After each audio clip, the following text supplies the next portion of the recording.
We're a family of missionary servants. So we're a family who we're called to be missionaries. Like, we're here on the earth sojourning until we're in heaven, and we really have one call. It's to bring God glory in all that we do.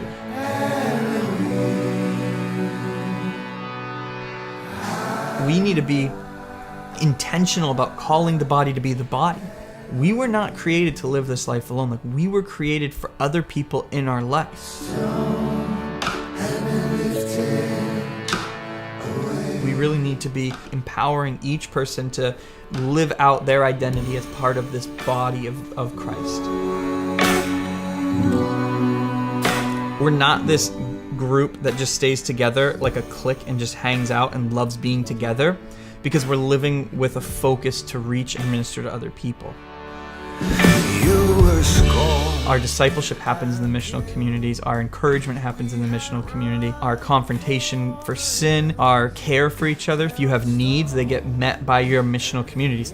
If we're to be a people who make disciples, we have to do more than just go to church once a week. We have to really live out what it means to be the church. And we found that getting into these groups, these missional communities, help us to do that better. The name itself helps define it. I mean, it's a community of people who are living on mission, which you could ideally define the church at large as a missional community. But when we think of missional communities as sort of a core structure of what our church is, we're looking at a community of people who have a common mission.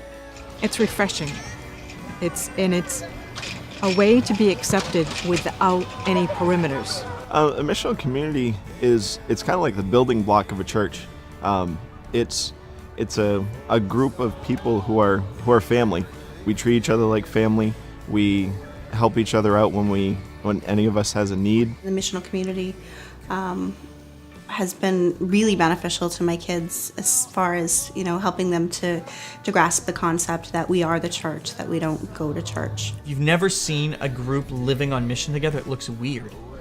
But if you read through the book of Acts, it's what it was. Like, you see that happening. You see Paul going into an area, he appoints leaders, he appoints people to lead the church, and then they live on mission together and reach that area. And we're also missionaries. We've been called to be part of a city, and we've been called to reach that city for Jesus.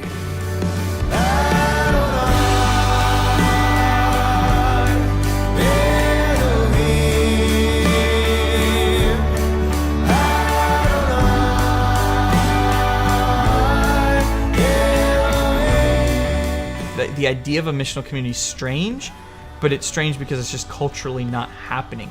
Yet, even though it's culturally not happening, what we find is people are longing for identity. They're longing to be part of something. And I feel like this is where I was supposed to be, and this is my family, and this is how families should be.